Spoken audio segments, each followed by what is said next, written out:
Today is the 25th of June 2014. My name is Sherry Wong, and this interview is for the Ming-ai London Institute British Chinese Workforce Heritage Project. Could I begin by asking your name? I'm Lincoln Lim. First, we'll talk about your work with the Camden Chinese Community Centre. How long have you been working here for? I joined the centre in 2000 as a trustee and was eventually employed by the centre in, I think it's around about 2002. How did you start getting involved with the centre? I got involved, well, firstly I should tell you that I live in Leamington Spa, which is not London, so it's quite a long way from here. I went to my mother's MBE, which she got at the Palace, and the then chair asked me if I would join the board as a trustee, as I had retired from my previous job, and I'd done a lot of voluntary work, so I thought maybe I could do something at the centre. And he said, well, it's only one day a month, we pay your fares, etc., and I thought, well, I'll do it. So that's how I got involved. Okay. So you've been involved for about 14 years, is that right? Yeah, I mean, a little bit of background to that is that the way the centre works is they invite people to join the board, and they ask the person to come to 3 meetings, and after that the board decides whether they want you, and you have an opportunity to decide whether you want to stay, and you decide whether you can make a contribution. For me it was a bit challenging because I don't speak any Chinese apart from my own dialect. I knew a bit about the centre, and all the people in here really speak Chinese 90% of the time.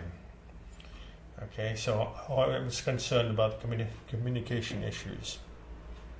I joined the meetings, and they had some problems with providing information for some funding. They got funding from lottery of about 750,000, and they were about to sign the contract to buy a new building, and they were applying for money from other funders for refurbishment, etc. And when I sat in the meetings, they'd lost one of these from a big funder because they'd sent the wrong accounts.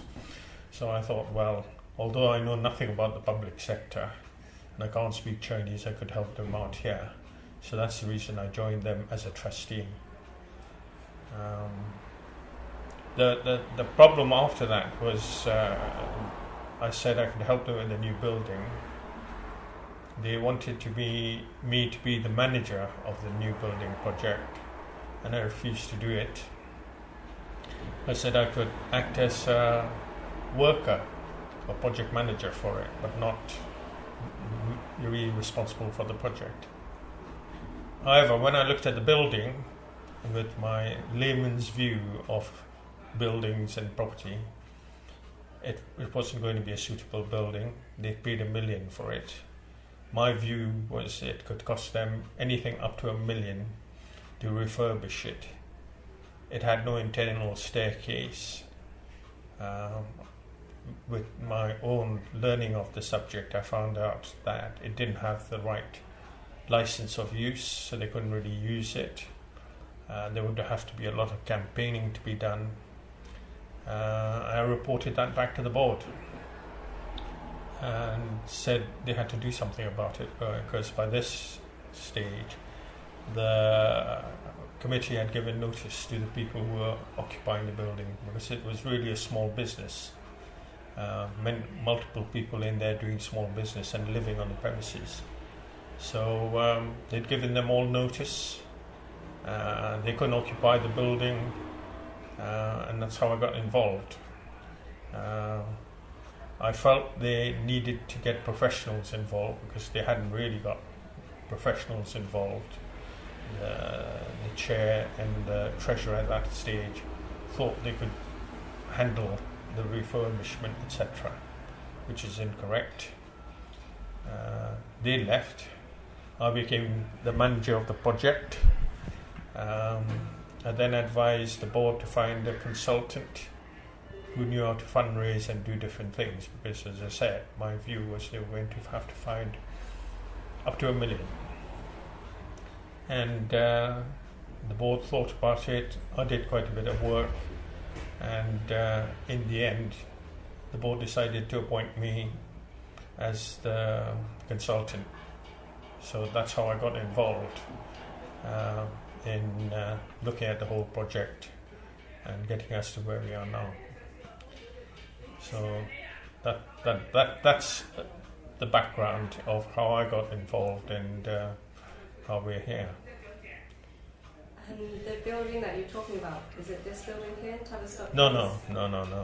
That building looked, the way I would describe it, it was triangular in shape. It looked like a warehouse. It had no internal staircase. The floors were totally uneven, looked like wooden floors. It was in the backwater of housing and private housing and that. And I didn't think, they couldn't do anything with it. So I made several inquiries, and I found another development somewhere in Kentish Town which was similar. And they'd spent a lot of money. They got money from lottery, and they'd built some dance studios, etc. And they weren't allowed to use it by Camden. Camden wouldn't allow them to use it in the evening. And they had to campaign with the neighbours. Unfortunately, they were behind shops. And they couldn't really use the building effectively, and they spent a lot of money. So I then, with a colleague of mine, Yuklin, I would say trudged the streets of Camden looking for property and found this property here. But the problem with it was we had to go to lottery to say we wanted to change the building, because that wasn't a workable building. Lottery said, you can't change the building, otherwise we have the money back. I then said to them they should have never let the centre get in the position they are in and allow them to buy a building for $1 million. So they had to put $250,000 themselves into buying the property. And, well, one thing and another, in the time that I was there, I found this building, and we did a business plan for this building, and I took it back to lottery, and at that time lottery were very impressed at what had been done, because I got a lot of professionals involved. And this building was slightly undervalued at the time. As you can see, the ground floor, you don't really need stairs, and the ground floor capacity was 2.5 times the capacity of the building they had before, so they didn't need to go upstairs really to do anything. Everything could be delivered on the ground floor. And the value of the property was, market value was higher than what I paid. So lottery agreed that they wanted a working project, because at that time they had a problem with the Millennium Dome. So that was already bad publicity for them, so they couldn't really have some more bad publicity, having given somebody $750,000 to buy a building they couldn't use. And at the time, we bought the building. About 6 months after that was the 9/11, so the property dropped to about $750,000. So it was challenging for us when we found this building, and that's where we are now. We managed to purchase the building. And where was the Camden Chinese Community Centre based before this move? Well, Camden Chinese Community Centre, I think you should be aware that the founder of this centre was my mother, and she was the first Chinese social worker in Camden. And it was through her work and campaigning, etc., that the centre started 30 years ago. And she, at that stage, sometime along the line, about 3 or 5 years after they got together, managed to get some funding, capital funding, and they bought a building in Arlington Road, which is in Camden Town. So that's where the centre was, but it was just a terraced house. As I say, I mean, the centre was doing very well, and it wasn't really, the sort of right building for them to use. So that's why they came here. And so the centre itself has been around for about 30 years now. Could you tell me about the origins and the aims of the centre? Well, as I said, my mother was the first social worker in Camden, and she was very close to the community, and there weren't many Chinese communities. I think quite a few centres opened round about a similar sort of time, but being a social worker who was actually involved with the Chinese people, she knew the needs, so she could articulate those needs to Camden. And they started with a women's group, and they used to run the women's group in YMCA in Tottenham Court Road. I think about 3 or 4 years later, they managed to persuade Camden that it would be a good move to start a nursery. So we started a Chinese nursery in Camden Town. And that was originally set up to support Chinese children, because most of the men, the women, the men were working in restaurants and things, so they had very little time to deal with the family. The wives tried to deal with the children, and they were obviously handicapped when they tried to join mainstream education. So the idea was to start a nursery so that could put the children on a par with other children in the community. So they started a women's group, the nursery. They started a luncheon club at that stage, for all the Chinese people. And I think who was it targeted at? It was targeted at people who are on low income benefits, elderly, because you could see the elderly needing a lot of help, because I think living in this country,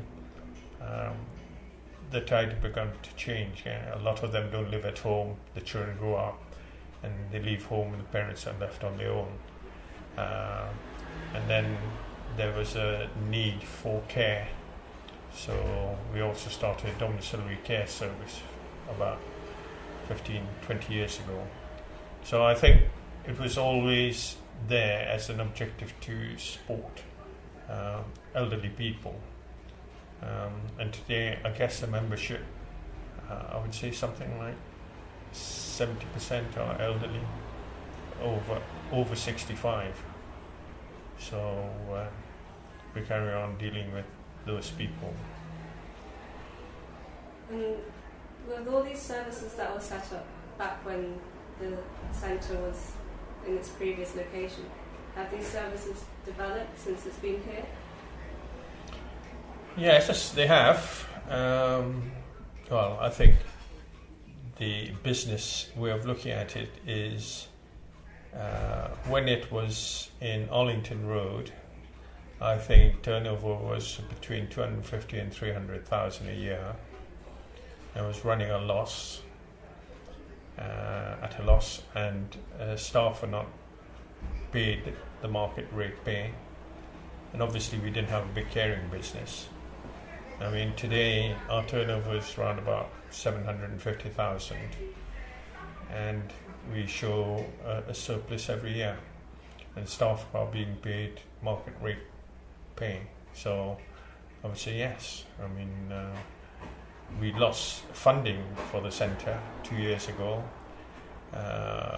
We used to, I think I was reading somewhere, originally they got about 120 or 130,000 a year many years ago for what they call core funding. That means paying for the staff and things like that, and to run services.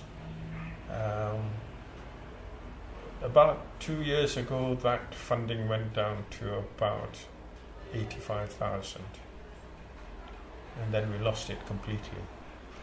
So at the moment, we don't get any external funding, but we're still showing a surplus and we're still having the turnover. So I think the centre's doing pretty well. I mean, it's well supported by the members, the people, and I think it's got a very good reputation as a centre. Most centres have lost all their funding. We lost some funding, 2 years ago, but since then Camden wants to buy services from us, which helps. Right, so we are like a preferred supplier to Camden because the caring service is a bought service. It's not, it's not a grant. You don't get money just and then you may or may not do it. You have to do it, and you get paid to do it. So we're the preferred supplier to deliver those services. And with the users of this centre, you mentioned it has changed a little bit over time. Could you talk a bit more about that? I think I would have to talk about it very generally, okay? Because the members in the centre have been here a long time. Many of them have been with the centre for 30 years and they are now well in their 70s. Okay, we provide caring services, so we tend to provide care to these people because they are now pretty aged. The other point is most of our members are probably first generation, second generation Chinese, so they're mostly Hong Kong people, some Vietnamese, but majority of them speak Cantonese. So we have very little to do with the new migrants. Yeah, I mean they can come to the centre, but we're obviously serving people who've been here many, many years. And my personal view on this is that these are people who worked hard, really worked hard in Chinatown, and they brought the kids up. Many of the children went to university. I think they've had good jobs probably, but they're not living at home because you put them through the system, they're educated, they're getting good money, so there's no reason to continue to live in Camden. And even if they wanted to live in Camden, Camden's not cheap unless you're living in sheltered accommodation, or unless you make big money and you can buy big houses. Camden's not the cheapest place to live. So I think what's actually happened is a lot of the elderly have been left on their own again. They've done their bit, which is what I keep telling Camden. They've done all the things you want a good citizen to do. They've brought the children up, the children are on benefits, they've all been well educated, they've gone off. Now these people are left on their own, and now you're putting all sorts of pressure on them to start to be able to communicate in English, etc. And I have a lot of discussions with authority in Camden. And well, I guess my job now is campaigning because not a lot of people understand what the issues are. The political mood is not to support ethnic groups, and it's moving away from that. We can see that from funding. So that has an impact on us. But the other problem for us is because we are good citizens, and I don't see that lightly, that's my own observations, and we get penalised. So our youth don't get into trouble. About 5 years ago, we lost the funding for the youths. I spoke to Camden. Camden said, well, then your Chinese youth don't cause us any problems. We have problems with Bangladeshi and Somali kids, so we have to put money in there. So we lost funding, and it's very difficult. I tried to persuade the board, and we did do it for 2 years to run a youth club with part-time leaders. But you can't do it because my philosophy is whatever we're going to do, we do it right and fairly. All right, like I said earlier, staff are now paid market rate pay. For me, a youth working with youth has to be paid well, okay? Because the youth is young. Youth want to work with young people, and you're asking these people to work at weekends and evenings, and you want to pay them a pittance. It can't work. So that's the problem we have, and I think the mood moving away from supporting ethnic groups is becoming a problem, So it's very difficult for us to apply for funding for Chinese youth. That's just an example, and same thing for the elderly, So I think the whole thing's around a lot of politics. I've seen people change. We have a lot of elderly who come to the centre now who are ex-professionals, so they were in the nursing profession or whatever, and they come here for the recreational activities like Tai Chi and flower arranging and whatever. But they are changing. But the original elderly is still here. Some of them are now what we call housebound, so they stay in their sheltered housing. And we have carers going out to care for them. We bring them out for Chinese celebrations and things, so that they are not in isolation. But that's what I see happening with our members at the centre. And how do the more recent members find more about the centre, and how do they join up? Well, the centre has a website. But I would say most of the people who join have joined through recommendation. And I think one of the criteria for this centre when I was looking for a building was it had to be en route to Chinatown, because all the elderly want to get easily to Chinatown. So it's on the Piccadilly line. It's got all the buses that you could hope for going through to Piccadilly Circus and Leicester Square.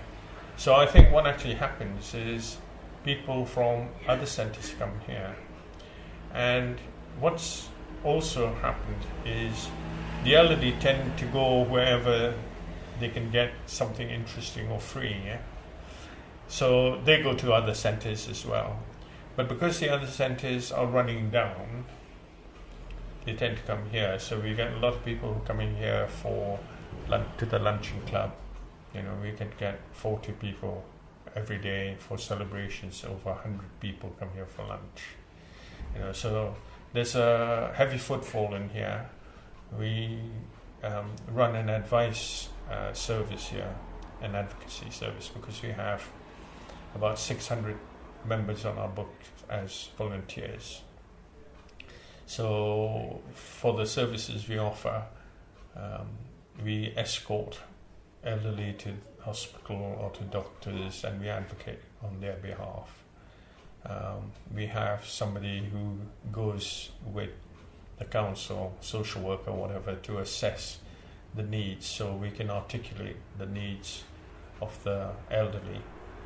And so we have I think we have a reputation in that area, so a lot of people come to us for those reasons. I mean, I'm not sure if you're aware, but one of the things that's happened over the last 4 years, I guess, is to get care, people have direct payments. That means they're paid by the council some sort of benefit, and that's used to buy the care they need. And we provide that type of caring service for these people. And what's actually happened is, since we've lost our funding, and these are services the councils have to buy, we are now getting demand from people outside Camden more. So we're getting people coming to us from Westminster, again through recommendation, from Harrow, Enfield, Barnet. So quite a large geographic area, and we we anticipated this, and about 5 years ago we changed our constitution. So although we are known as Camden Chinese Community Centre, our area of benefit is London. So, we are ready to handle, any requirements from anyone. And the other point is, because Camden don't give us a grant, Camden no longer in a position to tell us who we can serve or not. So in a way, that's a blessing for us, because we are serving, as I said, people from other boroughs where there is no Chinese Community Centre. Among the activities that you offer and all these different services, which are the most popular ones? Well, you've walked around the building. I don't know, did Joseph take you upstairs? So you saw them doing exercise upstairs. Well, I think that's quite popular. I think the luncheon club is very popular, as I've said. Ever since we started, we've always had a healthy living cooking here, so we don't use MSG. And so from that point of view, the people have got to like the food. They know that it's healthy eating here. So we get numbers coming to do for exercise. They come here after that, they have some lunch. Some of them play mahjong, those that are interested. Some of them do art, we have English lessons. So I think it's quite a wide range. And also because of the advisory service we offer here, we get quite a few people coming here for the advice service, because that advice service we do it at a low level, so we're not dealing with immigration, but we're dealing with issues that people would have with, say, the housings. That if they've got a problem in the house and the flat or wherever they're living, then we would negotiate on their behalf with the council, because there's a language issue. Okay, I mean, I'll tell you anecdotally that I use in Camden with Camden people is, even for the generic public, if you had somebody come from Cambridge and they went to the East London and tried to talk to the original East Enders, there would be a communication issue. So if they've got a communication issue with that, how difficult is it for the Chinese people to communicate? They can't articulate what the problem is. They don't understand. Because when you have a problem, it gets more complicated. If you talk about a block pipe, the block pipe is all sorts of things. Where's the block pipe and what's the reason? So I think we're in a good position, and we saved Camden a lot of money, because they supported us doing that work, because they know that if somebody has a problem, we tell them what the problem is, and they're very quickly able to fix the problem. So it saves them in resource, and it also gets the customers happy, and they get the problem resolved quickly. So yeah. So a lot of your staff and volunteers actually work outside of the centre a lot of the time doing this work? Yes. I mean, we don't have many permanent staff at the centre. There's, I'd say, about 5 permanent staff at the centre. I'm talking about offices, clerical, doing that. We obviously, at the nursery, have full-time staff there. But if I said the running of the centre and the services, I would say there are about 5 permanent people. The rest are part-time. I'm part-time. I work 2 days a week. Yeah. So I think we're very careful how we do it, and I think the staff know their jobs, and they're very good with people. And I think I'm lucky, because the trustees wanted me to become the chief exec, because I was the development officer for 10 years. So I was advising the trustees on what to do, and advising Joseph on what to do, and there was always a problem because some of the advice was taken through, some of it wasn't. So the trustees felt it wasn't good enough, so we went through a big lengthy process of trying to decide who should be doing the job, and they got consultants involved, and in the end they asked me to do it. So that's why I'm the chief exec here at the moment, but advising the board, and I don't really have a lot of work to do with staff. I'm not, I'm a sort of people manager, but more advising people, right? My job as the chief exec is more the job of us dealing with external people, because as I say, the members know me and they wish me in English and I wish them in Chinese, and that's about it. And they've accepted me over 14 years, yeah. But my main job is really interfacing with authority. So I'm dealing with levels in Camden and anywhere else that we need to do the business. And so, with regards to your communication with the authorities, have you ever faced any major challenges against that? Oh yeah, there's always challenges. I mean, if you've lost your funding, and we shouldn't have lost our funding, because the criteria for community centres in Camden, when they went through this decision of who they were going to fund, etc., was you had to own your own building. We are the only community centre in Camden that owns its own building, and we got zero funding. So it wasn't that I'd lost a percentage, and I can accept it because the mood is changing. Yeah, you don't want to support an ethnic group, right? So yeah, so for me there are challenges, and I hope when I go, I'd influence enough, a number of people in high positions in Camden to rethink, right? Because I think for the first time I've been involved with the chief exec in Camden, we've now been able to do it and managed to do it, by sheer luck. But he quite likes what I've got to say. We've met a few times. We were on the brink of losing funding, and I called him in and I said, I don't think this is fair, I don't think what's being done. And he said, I'm glad you called me. He spent 15 minutes with me and he left. He said, this is not what I decided at my meeting. And he turned the decision over. So I think, yes, we are having challenges, and at the moment I'm trying to get in with the key people in Camden, because they're hearing about us and we need to share thinking, because in Camden they are trying to find providers, and they're looking for big providers.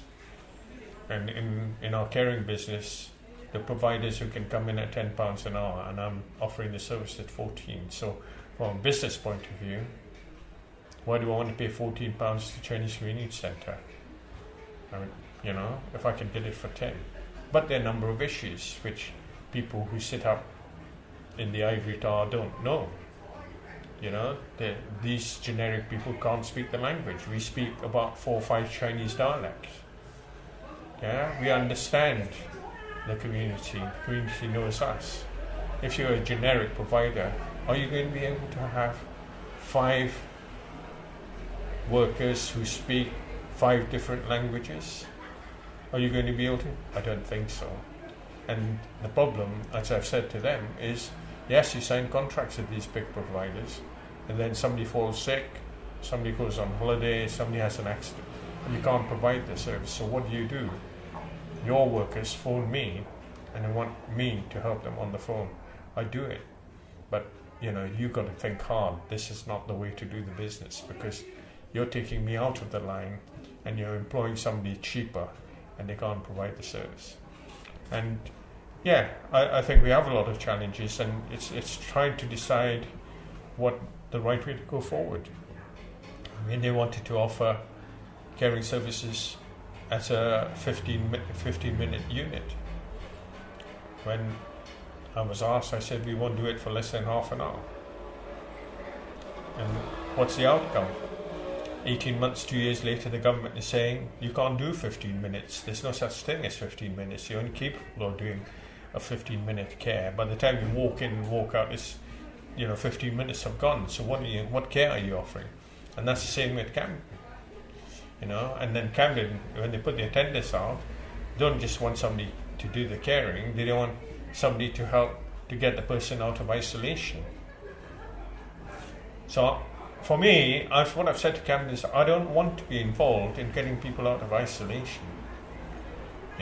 Because yes, we charge more for the caring service, but the caring service funds all the other activities.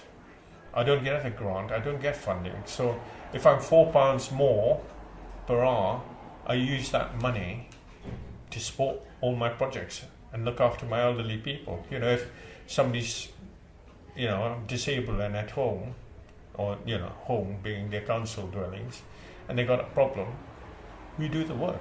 We can go out there, we can translate letters, we do all sorts of things. We don't charge them. It's not a chargeable service. Once you're a member of the centre, we look after you. So yeah, it is difficult trying to talk to different people. And these are the challenges the centre is facing. So I don't know. I hope by the time I stop, I would have convinced enough, sufficient number of people about how they should look at what they do. I mean, I've talked to the chief exec in Camden, and I said to him, "You spend so much money on IT. Why don't you look at your spend budget and divide it against the number of citizens you've got living in Camden?" And it's very easy then, isn't it? You won't have all these complaints about you spending too much on the Bangladeshi, so much. If you spend £500 on each of them, if there's 1,000 Somalis, that's 500 times 1,000. It's simple. Then no one would argue. If you had a Chinese person and you had 200 of them, you get 200 times. So I think hopefully I've got them thinking about how they should be looking at some of the things, but you don't know. It takes a long time to move these organizations and thinking. So yeah. So with the funding for the centre, previously it came from the lottery, and you talked about the care services funding other projects. Where else does the funding come from? No, lottery never gave us funding. We've got to correct that. Lottery gave us capital, which enabled us to buy the building. All right. We never actually, because there are two types of funding. One's capital and one's revenue. We never ever got revenue. And in fact, a lot of people who got revenue funding, some of them don't exist anymore. And you're talking about 200, 300,000 funding, and delivering service which are now out of vogue. But we are here still delivering services, even though we've lost funding. Okay. I would say originally the makeup of our income is we used to get grant funding which paid for the core staff. So like Joseph, the admin, etc. And the people who deliver the luncheon club. So all these services were paid for, the core services. And we do a lot of fundraising. And I think then we had some income coming from our caring service. And what's actually happening now for us is we're doing fundraising, quite a lot of fundraising, and I mean, for example, our Chinese New Year brings in quite a lot of money from the fundraising we do for that event. And the domiciliary care, the home care business brings us quite a lot of revenue. And we get a few £1,000s here and there where people like what they do and want to support us, because, for example, the lunch club doesn't get any money from the council anymore, and we provide the service. Since we lost the money, I think about 3 years ago, we've increased it by 50p, and the cost of food hasn't gone down. Yeah, so I think we manage quite well. It's a lot of it's through fundraising and small pockets of money, but we don't have any big funders. What's the centre's relationship like with the local businesses? I think the way to answer that is we have a relationship with the Chinese businesses in Chinatown, etc. And I think the relationship there is, in a way, we ask them to give us some donations, which is what we use to do the fundraising with, to sell raffles or whatever. But we don't have any big funders. And if you say with the local community, it's difficult. It's people always talk about going local to buy things, etc. It doesn't work for us. I can't buy Chinese food from King's Cross Station. It's much cheaper for me to buy it from a Chinese wholesaler.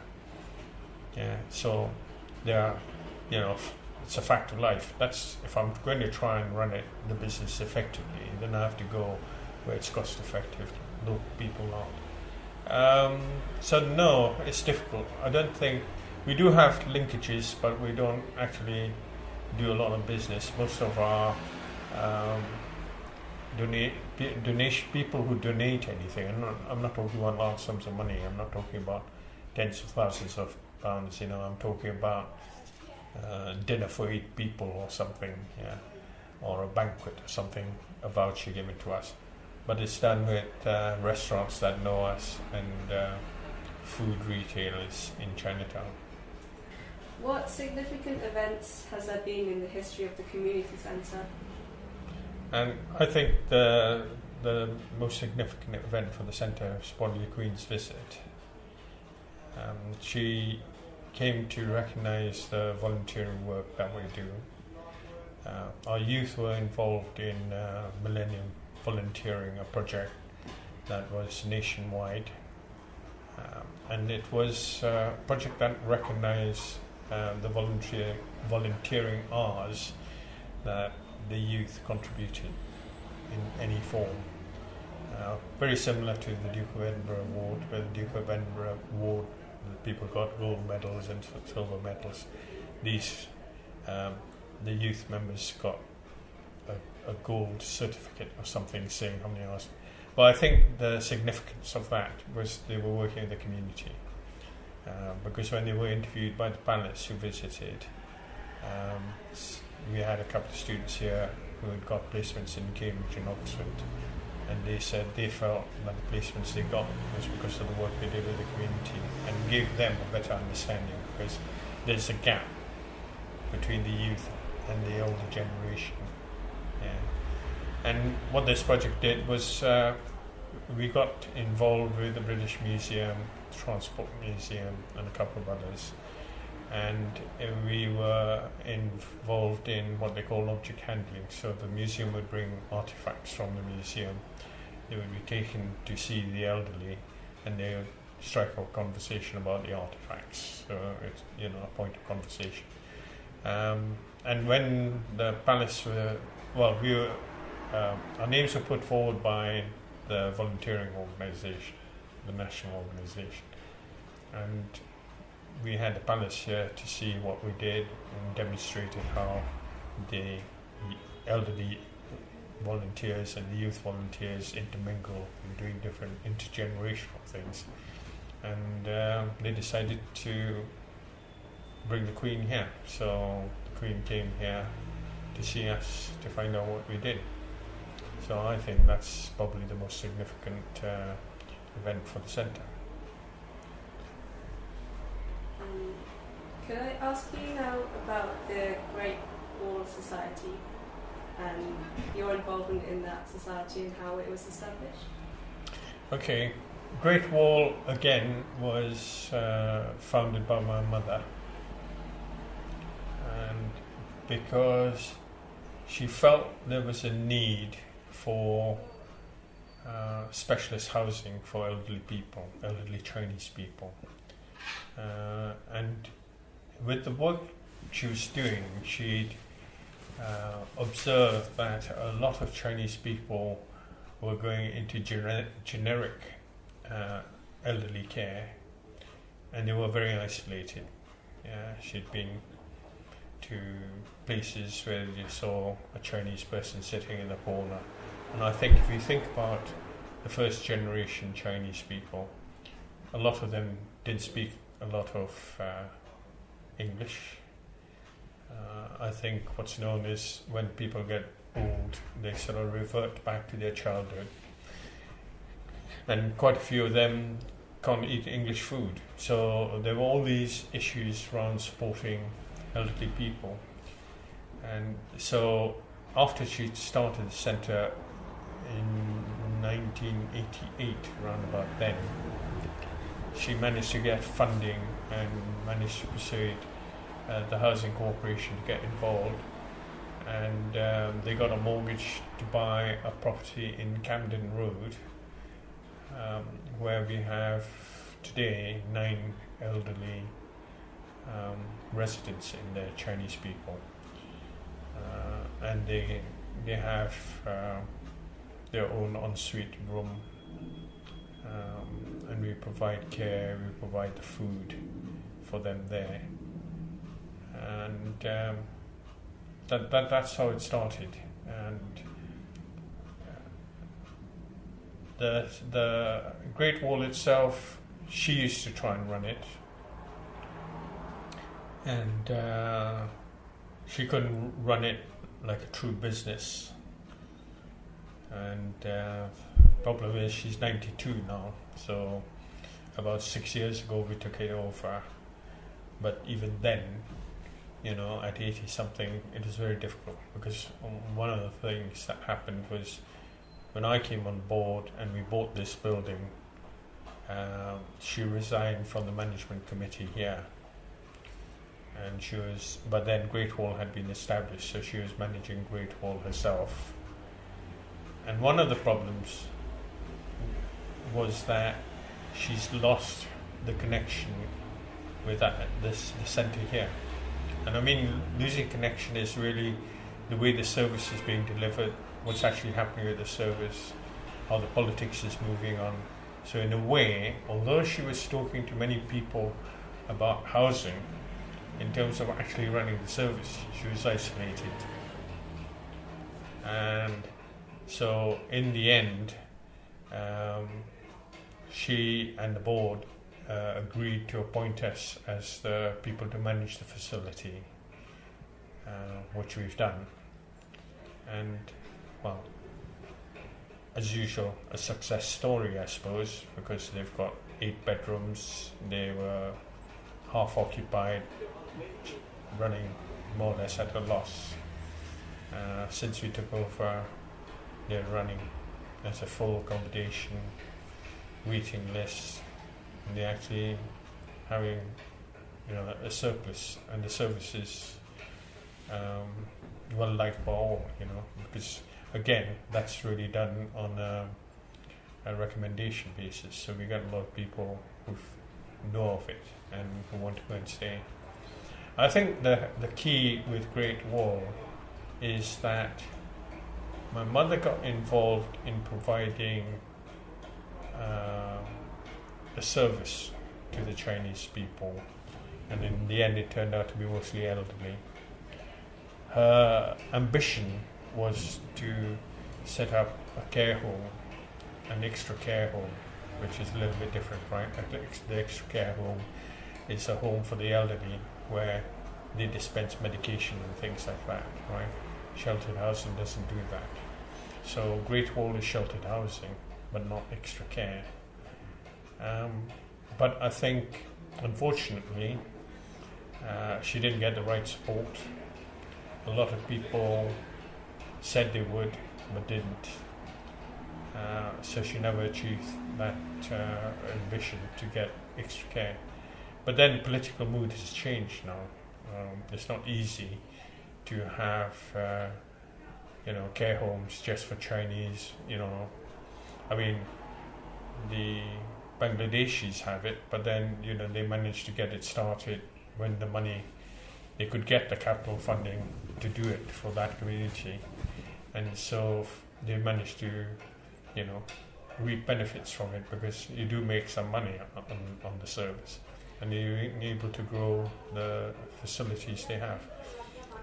Chinese haven't really. I think there's some sort of facility in Manchester and some sort of facility in Wales, but there's nothing in London.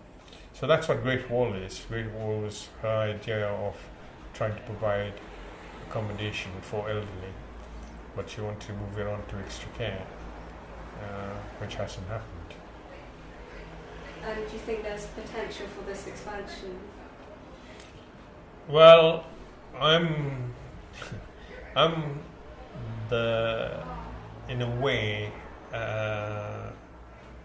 helping the board there, because the board want me to join them, because my mother's no longer there, and I still have the problem that I don't live in London, and it's very difficult to find the time to do all these different things. And I advised the board there on how to move forward. But I think the problem is really understanding the business. It is a business, whichever way we want to look at it. And the mood has changed, like I just said. The government's not interested in supporting any particular ethnic group. Money is tight for the council, so they're not interested in saying, well, we'll do this for this community or that. They've got to be seeing it to be fair. And I think it's very difficult to get funding to do it. Now, I did say to her, but she didn't want to take the advice. This is many years ago.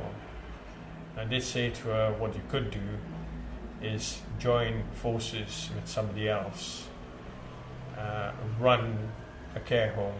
And there are care homes that are being run that way now. I don't know, but run it like a big hotel with different nationalities in there, and have different chefs in there cooking different food, so you can still provide the service. They can all live together. You don't have to have just a Chinese extra care or a Bangladeshi extra care. You have a choice. But she wasn't interested, and that was thinking was too way ahead of the time. So I don't know. I mean, I'm still going to the board meetings. Somebody said it looks like we might get a donation of land from someone. So I'm trying to help them follow that up. But with this sort of business, you've got to understand what it's all about. Somebody giving you land, is there duty to pay? Can you build? What there are a whole host of things. But as I said to the board, because the board wanted to go into some sort of partnership with some other organising, I said, I don't think you need a partnership. What we need is, if we know that the land's there, and we get 1.5 acres or whatever, and you can get access, you can get building permission, then I know who to go and get money, because my mother had already set up links with an organisation that does work with Chinese businesses, So I would just go to the head of that organisation, because he's desperate to get this thing going for the Chinese organisations. But it's not happening, because the people they put in place haven't been able to deliver for 5 years. So someone member on the board said, "Oh, we could join with them because they're politicians. They know what to do." I said, "They know nothing. They've not been able to do anything in 5 years. Why do you want to go to join up with them? If you've suddenly found land, you can do something, and just go to the source, go to the guy who knows these businesses." Because Chinese businesses would put money, but they've got put money in something that's tangible, Because now, I guess, 10 years on, you can't build that sort of extra care home for a few 100,000. You're talking about tens of millions of pounds. So so I think the board is still keen. The board would like to replicate what's been done with Great Wall, but it's not easy. 4 years ago I looked at the building next door, and to buy the building next door was going to be $1 million. So you've got to find money to be able to do it, and then you start finding investors, then the whole game changes. One of the things with the centre, as I said to you, we don't have any donors. So we don't have, there's nobody here who sponsors us and gives us a lot of money, because the centre runs on, in a way, the way my mother had intended it to be run.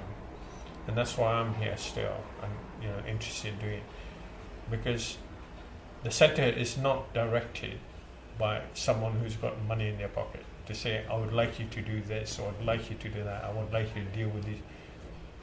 That's not how it's done. We understand the needs of the community. We've been here, a lot of staff have been here longer than I have, and they understand. And we're here to deliver a service that meets the requirements of the people. Not, somebody who wants to be a do-gooder and wants to give us a lot of money and get their name in the papers, So that's the same thing with Great Wall. I think these two organisations run very close. But the problem really is, to do it right. Because you get some big donors who want to come in, and you can't then do something that you want to do. Money talks. So that's the danger. So And how are the services that the Great Wall Society, how are they funded? Self-funding. But the way it runs is because most of the people that live in there are on benefits. So the council pays their rent, which is the housing benefit. They make a nominal subscription of, say, £60 a month or something towards food and service, common service areas. And that's it. And we run the service. And how would you say the society services differ from mainstream care or housing services? I think the main difference is, one, it's language appropriate for the elderly. We understand the culture, which is a big difference. Nobody understands the culture as well, and we can provide satisfy the needs. Fortunately, we have a caring service, so our carers go in there to do the caring that's required for the elderly there. And I think from our point of view, our view is to keep the elderly at home for as long as possible, be it through the centre members or at Great Wall. Some people in Great Wall are over 90 now, and there's no lift. Right? So you need to understand what the service is, but it's safe for them, and they're happy there, which is important. So I think it'll continue, and I don't think any council can match it. There's a sheltered housing, some sheltered housing not far from the centre, about a mile away, where I would say 80% of the residents are Chinese, but their service bars here, they're still able to come here to either have lunch, or we take meals on wheels to them by foot. So we have a volunteer who takes a basket of food for 5 or 6 people there who want to eat our food. But it's not a real home for them. If you went to see Great Wall is like a nursing home, really. The way I would describe it, I would say, quite an expensive nursing home. I mean, it's good quality, and the service and the building is kept in that way, and our rent is slightly higher than all the generic sheltered housing. But then the social workers go and have a look at it. They're quite happy to pay that little bit of difference, because it makes a difference for the elderly, So yeah, I don't think it can really be matched by the council. Councils run similar things. I mean, this one down the road here is similar, only in the sense that you've got a lot of Chinese people who can communicate with each other, and that's about it. But the caring comes from us, so any special needs we provide. So, yeah. So going back to your own experience now, you played a lot of different roles working in this community centre. Which role would you say is your favourite one, and why? I don't have a favourite role. You won't be able to record this, but no, it's interesting from my point of view. You say, when I first joined them, it was really to pay something back to the community. I don't speak any Chinese language at all, and I felt I've done a lot of volunteering work in the town I live in, and I've done it in the school where the kids are growing up, etc., etc. And this is an opportunity to do something with the community. And as I explained earlier, I came in at the point in a juncture where they bought something for $1 million and it was a dud. It's as simple as that. It was never going to work, and I had a lot of fast learning to do. I had to learn the public sector, I had to learn about fundraising, I had to learn about licenses for use of the building, I had to find out what So it's a sector I've never been in. I've been in the business sector, but not in this sector, right? And the challenge in this sector is, in the early days when I first started, although I didn't know anything, the trustees just believe you know everything, and it's very difficult. Right? I mean, the job I did before, I was quite a senior manager in a big international company. If somebody wanted to discuss or debate something, I had experts I could call them and say, so, what do you think? And there was nothing here. So, what's actually happened over time is I've tried to develop the centre. So I won't say there's any one thing that sticks out, because when I joined, I was the development officer. That's what I joined as, because I think I was best placed, because being Chinese, I was sort of understood the community, I guess, although I can't speak the language. I understood the community, I could understand the needs better, so I could articulate it better with external people. I think my previous work experience in business helped, because in the public sector, because most of the people are do-gooders, they don't have a business head about them. And you can't do good if you can't get money. You don't just automatically get money, and that's the thing I had to, in effect, teach the trustees, because when I first came on board, most of the trustees were social workers.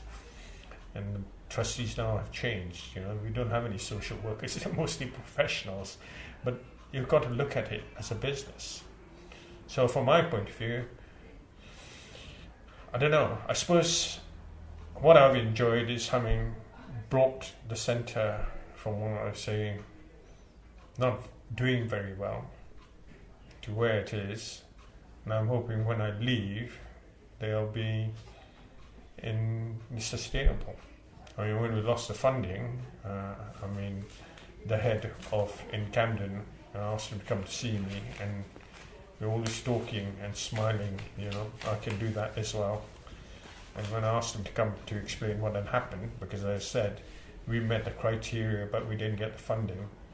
And he said to me, Lincoln, I had very difficult decisions to make. I said, yeah, fine. But from my point of view, that wasn't the right decision. So what are you going to do?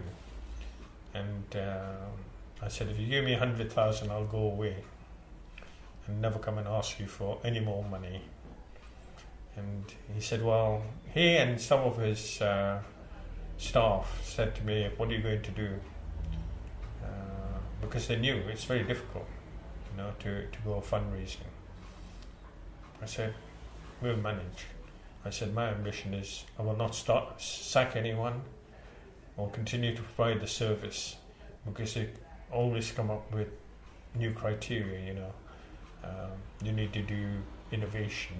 I said, what innovation do you want me to do? I've got elderly people who have to be looked after in their accommodation. There's no way in going hopping on one foot. Is that innovation? Is that what you want me to say?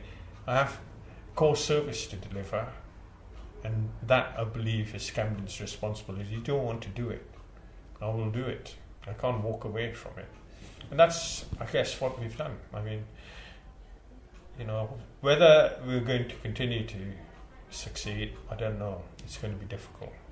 But I'm hoping when I quit, it'll be in a good position for them to move it forward, because there's still quite a few things we need to do to improve the way we manage the business, because now it is very much a business, which probably wasn't before. When you got a grant, you did the best you could.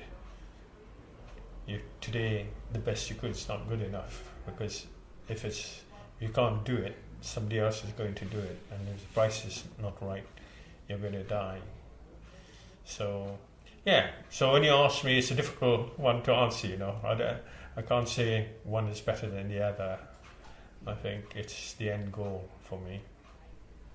That's great. I think that's all the questions I have for you, actually. So, is there anything else you would like to add on or mention at this point? No, I think if you think you've got everything, fine. I hope I've given you the information and substance you need to do what you have to do. Yeah.